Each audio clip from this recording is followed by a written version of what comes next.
Your boy RP3 decides to mix it up with the Saints Mock Draft 3.0.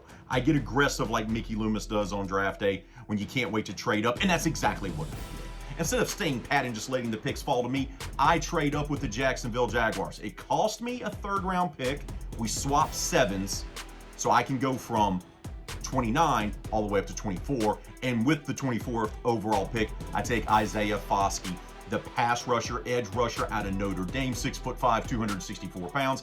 He's built more like the prototypical Saints pass rusher, fits a need, trade up, don't have to give up a ton to go get him.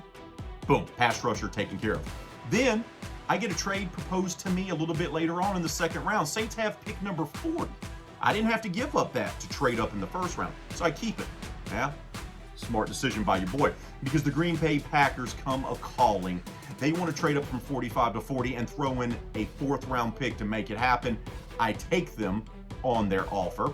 And then at pick 45, I take care of interior offensive lineman, the big fella, 6'5", 330 pounds of meanness, formerly of the Louisiana Raging Cajuns, currently the Florida Gators. That's right, the big fella, Osiris Torrance, guard. Take him in the second round at pick 45. So pass rusher, offensive guard, the two biggest needs for the Saints, that's taken care of. So the rest of the draft for me is filling up depth.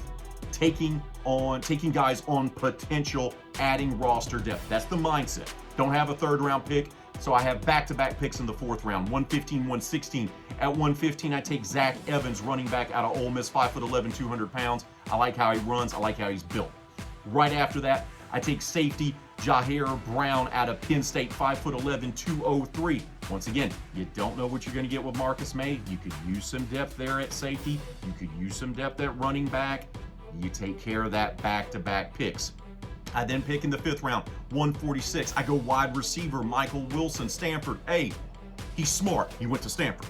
Secondly, he's 6'2", 210 pounds. Has great feet work, runs his routes, is smart, has good hands. Yeah, that's a guy that I want on this roster fighting for a spot, especially in the fifth round. Go on to the sixth round.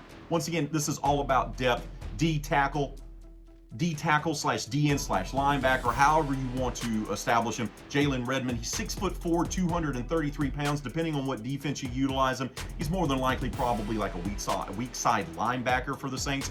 But this is a guy that can be a special teamer, give you depth at linebacker. Then a few picks later at 227, I take another wide receiver out of the state of Mississippi, Jason Brownlee Jr., 6'2", 202 pounds out of Southern Miss. Saw him in person. The kid catches a lot of balls thrown his way.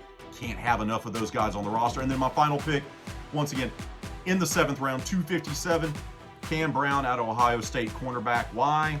Don't really need a corner, but the Saints love Ohio State players. So there you go.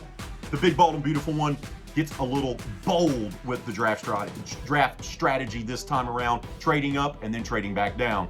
Let's see if it works.